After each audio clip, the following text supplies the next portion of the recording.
नमस्कार दोस्तों, मैं मोनू धाकड़ कॉमो क्लासेस में आपका हार्दिक स्वागत करता हूँ। चलिए दोस्तों, हम बात करते हैं अपने यूपी पीसीएस एवं एमपी पीसीएस के मैथ्स के टॉपिकों के बारे में। हम देख रहे थे कि भारत में समदानिक विकास के बारे में अपन बातें कर रहे थे। भारत में समदानिक विकास के बारे में हमने पिछले वीडियो में बात किस किस चीज़ की कर ली है। तो हमने बात कर ली ईस्ट इंडिया कंपनी के आगमन के बारे में। उसके बाद हमने एक्टों के बारे में बात कर ली। 1773 का रेगुलेटिंग एक्ट हुआ या फिर 1784 का प्रेस इंडिया एक्ट हुआ। इन दोनों के बारे में हमने बात कर ली है। अब हम आज हम बात करते हैं किसकी, 1813 के चार्टर एक्ट की भी हमने बात कर ली है। आज हम बात करते हैं 1833 के चार्टर एक्ट के बारे में। ठीक है, चलो आज हम बात करते हैं 1833 के चार्टर एक्ट के बारे में। देखो, जितने भी चार्टर एक्ट आ रहे थे वो कंपनी पर क्या कर रहे थे, लगाम कस रहे थे और भारत में धीरे धीरे विकास का दौर प्रारंभ हो रहा था। ठीक है, तो भारत में प्रत्येक जो भी एक्ट आया था उसमें क्या ना कुछ नई व्यवस्था करी गई थी भारत में सुचारू रूप से ढंग से प्रशासन को चलाने के लिए। ठीक है, तो अपन ने क्या देखा, जितनी भी चीज़ें भारत में हुई थी वो एक विकास का दौर चल रहा था बारी बारी से। 1773 के रेगुलेटिंग एक्ट में हमने देखा कि उन्होंने कुछ परिवर्तन किए। 1784 में भी कुछ परिवर्तन किया, 1813 में थोड़ा और परिवर्तन किया और 1833 में फिर से कुछ परिवर्तन किया। हम उसके बारे में बात करते हैं। ठीक है, तो चलो 1833 के चार्टर एक्ट में क्या परिवर्तन किया हम उसके बारे में ज़रा देखते हैं। तो सबसे पहले हम बात करते हैं कि इसमें पहला पॉइंट हम बात करेंगे कि जो बंगाल का गवर्नर जनरल था, जो बंगाल का गवर्नर जनरल जो था, गवर्नर जनरल, अब वो बंगाल का गवर्नर जनरल ना होकर भारत का गवर्नर जनरल कहा जाने लगा। किसका? भारत का गवर्नर जनरल कहा जाने लगा, हो गया। ठीक है, तो इसमें एक ये महत्वपूर्ण परिवर्तन किया गया कि बंगाल के गवर्नर जनरल की जगह भारत का गवर्नर जनरल हो गया वो। और पहला भारत का गवर्नर जनरल कौन बना? तो लॉर्ड विलियम बेंटिक बना। कौन बना? Lord William Bentinck. ठीक है, अब देखो इस चीज से हमें दिखाई क्या देती है, इससे हमें ये दिखाई दे रही है कि भारत का गवर्नर जनरल मतलब अब भारत में जो प्रशासन होगा वो अब किसी एक व्यक्ति के हाथ में केंद्रीकृत व्यवस्था हमें दिखाई देती है। ठीक है, क्योंकि अब पूरे भारत का एक गवर्नर जनरल होगा, मतलब पूरे भारत को एक गवर्नर जनरल जो उसका मुख्य हेड होगा। इससे हमें दिखाई देता है कि एक केंद्रीकृत व्यवस्था हमारे भारत में दिखाई दे रही है।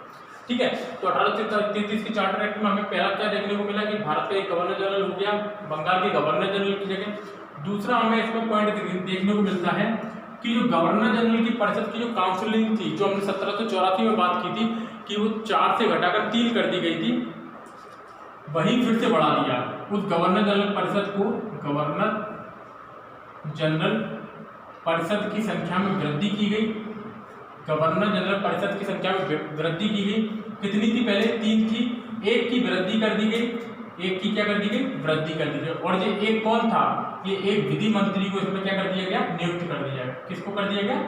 विधि मंत्री को क्या कर दिया? नियुक्त कर दिया। तो ये पहला विधि मंत्री कौन बना? तो ये बना लॉर्ड मैकाले। लॉर्ड मैकाले,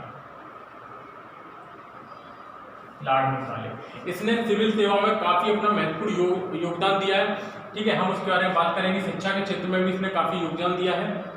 ठीक है, वो सब देख लेते हैं। तो गवर्नर जनरल परिषद में 3 पहले से ही थे, एक और विधि मंत्री को स्थापित कर दिया। तो कौन बनाया गया? Lord Macaulay. तो इस प्रकार सदस्य कितने हो गए अपने यहाँ पे?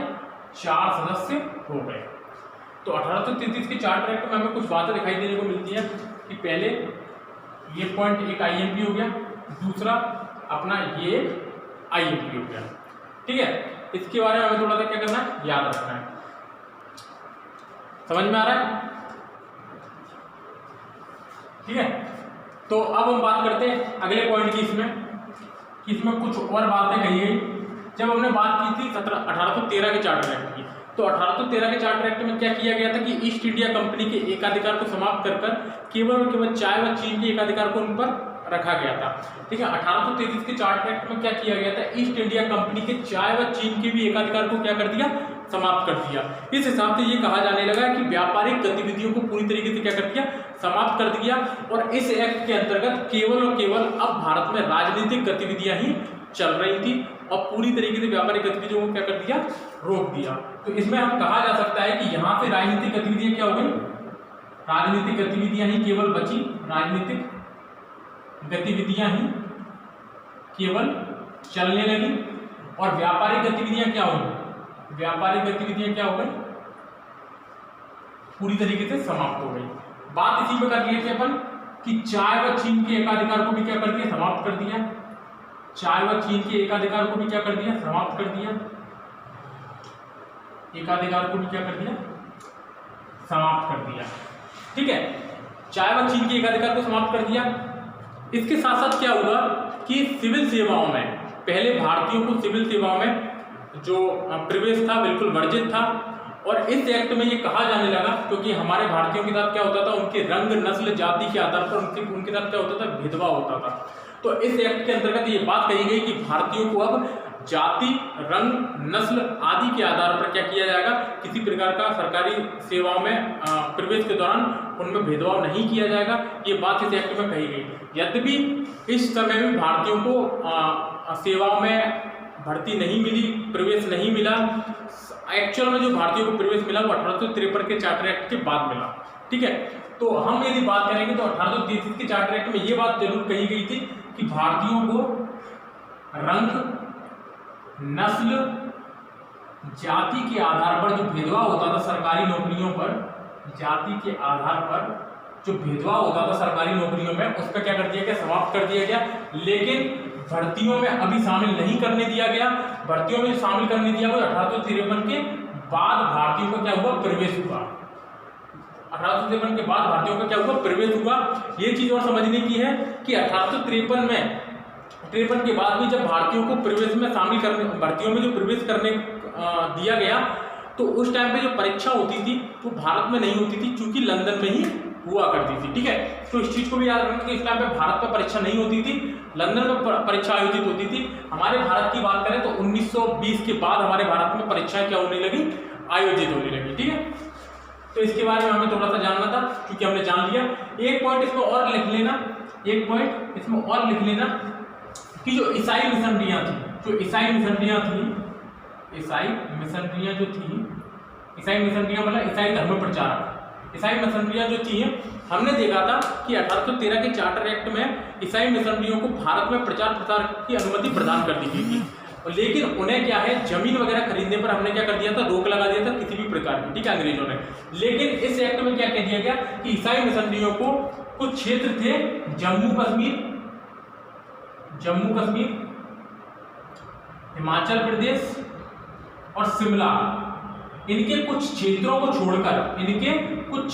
छोड़कर ईसाई मिशनरियों को अपना धर्म प्रचार करने, ठीक है, जमीन खरीदने, वहां पर स्थायी निवास करने का क्या कर दिया, अधिकार प्रदान कर दिया गया। समझ में आई बात को थोड़ा सा। तो इसमें हमें क्या देखने को मिला, इसमें हमें ये देखने को मिला कि सबसे पहले तो बंगाल का जो गवर्नर जनरल था वो भारत का गवर्नर जनरल कहा जाने लगा, और पहला भारत का गवर्नर जनरल कौन बनाया गया, तो लॉर्ड विलियम बेंटिक बनाया गया। ठीक है, दूसरा, गवर्नर जनरल परिषद में सदस्य 3 थे पहले, और एक सदस्य और जोड़ दिया गया, और उस सदस्य के रूप में किसको जोड़ा गया, विधि मंत्री को जोड़ा गया, जो कि लॉर्ड मैकाले अपने पहले विधि मंत्री हुए। तीसरे पॉइंट के बारे में बात करते हैं कि भारत में जो ईस्ट इंडिया कंपनी थी, अब उसके चाय व चीन के एकाधिकार को भी क्या कर दिया गया, समाप्त कर दिया गया, और अब केवल और केवल भारत में क्या बची, राजनीतिक गतिविधियां ही बची। तो राजनीतिक गतिविधियां ही अब भारत में क्या होने लगी, संचालित होने लगी। ठीक है, तो इस प्रकार से हम कहा जाने लगा कि राजनीतिक गतिविधियां अब एक केंद्रीकृत व्यवस्था के रूप में सुचारू रूप से ढंग से चल रही थी। कैसे, क्योंकि जब बंगाल का गवर्नर जनरल, जब भारत के गवर्नर जनरल कहा जाने लगा, तो भारत का जो हेड होगा वो केवल एक व्यक्ति रहेगा। ठीक है, तो इस प्रकार से हमें यहाँ पर केंद्रीकृत व्यवस्था पहली बार दिखाई देती है। तो प्रश्न पूछ लिया जाता है कभी कभी कि भारत में केंद्रीकृत व्यवस्था किस एक्ट के तहत दिखाई पड़ती है हमें, तो 1833 के चार्टर एक्ट के तहत हमें क्या करती है, वो दिखाई पड़ती है। ठीक है, इस चीज को ध्यान रखना। अगला कि भारतीयों को रंग, नस्ल, जाति के आधार पर जो उनके साथ भेदभाव होता था उसे इस एक्ट के तहत क्या कर दिया गया, समाप्त कर दिया। परंतु जो भर्तियों में जो प्रवेश था वो अभी भी चालू नहीं किया गया था, वो 1853 के बाद चालू प्रवेश प्रारंभ किया गया था। क्योंकि 1853 के बाद 1853 में जो भी परीक्षा आयोजित होती थी वो लंदन में ही आयोजित होती थी, भारत में उस टाइम पर आयोजित नहीं होती थी। ठीक है, छठवां पॉइंट इसमें क्या है, ईसाई मिशनरियों को प्रारंभ कर दिया गया था। ईसाई मिशनरियों को जमीन खरीदने, स्थायी निवास करने आदि का अधिकार प्रदान कर दिया गया था। तो ये कुछ IMP फैक्ट थे 1833 के चार्टर एक्ट में। ठीक है, इसमें से 3 नंबर में भी प्रश्न बन सकता है, 6 नंबर में भी प्रश्न बन सकता है, किसी भी प्रकार से प्रश्न बन सकता है। ठीक है, 15 नंबर का प्रश्न में से नहीं बनता। तो इस चीज को हमें क्या करना है, याद रखना है। ठीक है, तो कुछ चीजें हैं इसमें, उसको अच्छे से याद रखना। चलिए अब हम आगे चलते हैं। IMP फैक्ट है, इन चीजों को याद रखना। ठीक है, कभी कभी ये पॉइंट हमें किस प्रकार से लिखने हैं जो हमें समझ में नहीं आता, तो जैसे बता रहा हूँ उस चीज को देखते चलना, और कोई भी डाउट है तो पूछ लेना आप लोग।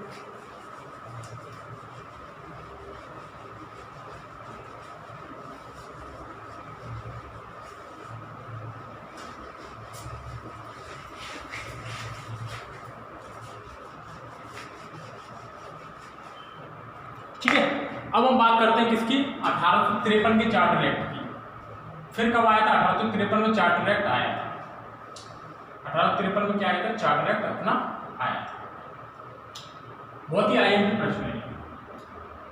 1853 के चार्टर एक्ट IMP है, क्यों?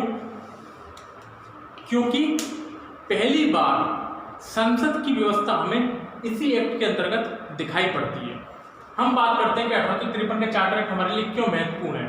तो राजनीतिक गतिविधियों का असली में जो सुचारू रूप से ढंग से संचालन जो चल रहा था या फिर जो संचालन किया जा रहा था, वो 1853 के चार्टर एक्ट के पश्चात ही किया जाने लगा। कैसे, चलो हम बात करते हैं। 1853 के चार्टर एक्ट में सबसे पहले क्या हुआ था कि जो राजनीतिक गतिविधियां थी, उन्हें क्या किया गया, 2 तरीके से बांट दिया गया। राजनीतिक गतिविधियों को 2 तरीके से बांट दिया गया। कैसे, देखो इसमें यह बात कही गई कि अब क्या होगा, एक जो संस्था है वो कानून बनाएगी, दूसरी जो संस्था है वो क्या करेगी, उसको एग्जीक्यूट करेगी, मतलब उसको लागू करेगी। जैसे कि हमारे यहाँ पर संसद के बारे में बात करें तो संसद का जो काम है वो कानून बनाने का, और हमारी कार्यपालिका का काम क्या है, कानून को लागू करने का। तो इसमें यही बात कही गई। लेकिन उस टाइम पे हमारे पास 2 सदन नहीं थे। पहली बार 1853 के चार्टर एक्ट में क्या बात की गई, एक सदन की व्यवस्था की गई।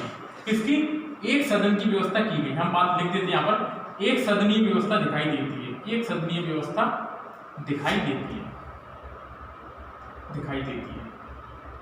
ठीक है, और ये जो एक सदनीय व्यवस्था थी इसको हम बोलते हैं विधायिका। क्या, विधायिका। उस टाइम में विधायिका नहीं बोलते थे, जो उस काउंसिल को बोला जाता था उसको बोला जाता था CLC, मतलब केंद्रीय विधानसभा परिषद। केंद्रीय विधानसभा परिषद, जैसे कि इसको बोल सकते हैं अपन सेंट्रल लेजिस्लेटिव काउंसिल। ठीक है, तो CLC की स्थापना की गई, और CLC में सदस्य कितने रखे गए, 12 सदस्यों की क्या की गई, CLC में नियुक्ति की गई। तो अब ये जो देखो विधायिका का काम क्या है, यहाँ पे विधायिका का काम है संसद कानून बनाने का। तो यही काम CLC करती थी कि CLC के जो 12 सदस्य थे वो कानून बनाते थे, लेकिन उनको एग्जीक्यूट करने का काम क्या करते थे, वहां पर कार्यपालिका करती थी। क्या करती थी, कार्यपालिका करती थी। तो 2 भागों में बट गई राजनीतिक गतिविधियां, एक कानून बनाएगी और एक क्या करेगी, उसको लागू करेगी। कानून में ये जो 12 सदस्य थे वो कौन कौन थे, वो जरा देख लो। तो इनमें जो 12 सदस्य थे, एक तो इसमें था गवर्नर जनरल, एक इसमें कौन था, गवर्नर जनरल। दूसरा था इसमें अपना कौन, मुख्य सेनापति,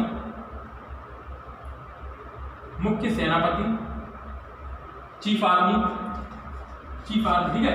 तीसरा इसमें थे हमारे कौन, गवर्नर जनरल की जो परिषद थी, गवर्नर जो परिषद थी वो, तो कितने हो गए, 4, 5 और 1 6।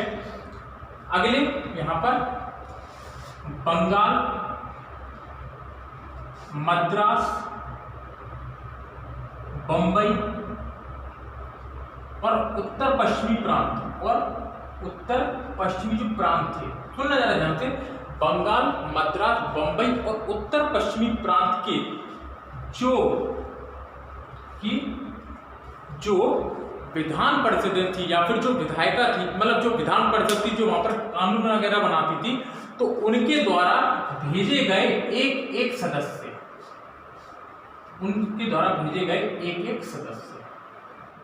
बंगाल का मुख्य न्यायाधीश हो गया, बंगाल का क्या मुख्य न्यायाधीश हो गया, और दूसरा एक और बंगाल का अन्य न्यायाधीश हो गया, बंगाल का अन्य न्यायाधीश हो गया। हम यहाँ पर बात कर सकते हैं कि सुप्रीम कोर्ट भी बोल सकते हैं, ठीक है। कोई कलकत्ता का था वो मुख्य न्यायाधीश, तो बंगाल का एक मुख्य न्यायाधीश हो गया और एक बंगाल का क्या हो गया अन्य जज हो गया, ठीक है। तो इस प्रकार से कितने लोग हो गए हमारे यहाँ पर 12 लोग हो गए। कौन कौन से, 1 2 4 तो 6, 6 4 10 और 2 12। ये लोग क्या करेंगे, अब कानून बनाएंगे, ठीक है। लेकिन कानून को जो लागू करेंगे वो कौन कौन करेंगे, तो कानून को लागू करने के लिए गवर्नर जनरल होगा, गवर्नर जनरल प्लस मुख्य सेनापति प्लस गवर्नर जनरल परिषद, गवर्नर जनरल जो उसकी परिषद थी वो होगी, ठीक है। तो इस प्रकार से हमें क्या दिखाई देता है कि राजनीतिक गतिविधियों का प्रारंभ हुआ था यहाँ से, ठीक है। तो यहाँ पर क्या हुआ, एक कानून बना रही है और एक क्या कर रही है, कानून को लागू कर रही है। तो हमें एक प्रकार से यहाँ पर संसद का एक छोटा सा रूप दिखाई पड़ता है। इसी कारण हम इसे लघु संसद